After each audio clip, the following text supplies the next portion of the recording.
দেশে দ্বিতীয়বারের মতো কৃত্রিম উপায়ে কিং কোবরার 25টি ডিম থেকে বাচ্চা ফুটিয়েছে চট্টগ্রামের এক পরিবেশ কর্মী। এরই মধ্যে 5টি বাচ্চা খাগড়াছড়ির গহীন জঙ্গলে অবমুক্ত করা হয়েছে। কিং কোবরা বিষধর সাপ হলেও নানাভাবে পরিবেশের ভারসাম্য রক্ষা করে বলে জানিয়েছেন বিশেষজ্ঞরা।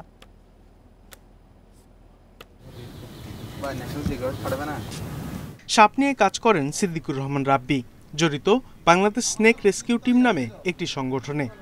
বান্দরবানের থানচির গহীন অরণ্য থেকে 25টি ডিম সহ একটি কিং কোবরা ধরার খবর পান রাব্বি। 100টি মুরগির ডিমের বিনিময়ে স্থানীয়দের কাছ থেকে কিং কোবরার ডিমগুলো নিয়ে আসেন চট্টগ্রামে। ডিম থেকে কিছুদিনের মধ্যে 25টি সাপের বাচ্চা ফোটানো হয়। রাব্বি জানান, সাপের বাচ্চাগুলো জঙ্গলে অবমুক্ত করা হবে। 20টা আছে, এই 20টা হচ্ছে পর্যায়ক্রমে আমরা পাঁচটা করে আমাদের চট্টগ্রামের যে রিজার্ভ ফরেস্টগুলোতে আছে, যেমন চুনতি আছে, দেন হচ্ছে আপনার হাজারিখিল আছে, তারপর কাপ্তাই আছে, এই রিজার্ভ ফরেস্টগুলোতে আমরা ছেড়ে দেব, যেগুলো ওয়াইল্ড লাইফ সেঞ্চুরি হিসেবে ঘোষণা হয়েছে অলরেডি।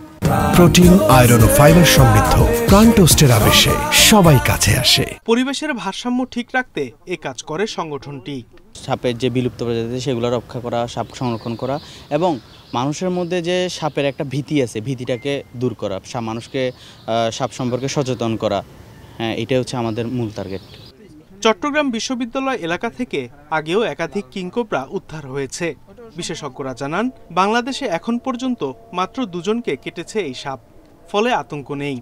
এরা সাধারণত সন্ধ্যার সময় আর রাত্রে বের হয়, কাজেই আর এরা যে কোনো কোবরা গ্রুপে কামড় দেওয়ার আগে একটা ফোঁস করে খুব শব্দ করে, আপনি তখন একটু সরে যাওয়ার সুযোগ পাওয়া যায়। আর এই তো বাংলাদেশে বললাম, এখন তো রেকর্ড এই দুইটাই অনেকে জানেন না। অন্য সব বিষধর সাপ ও ইঁদুর খেয়ে পরিবেশের ভারসাম্য রক্ষা করে থাকে কিং কোবরা। Independent news.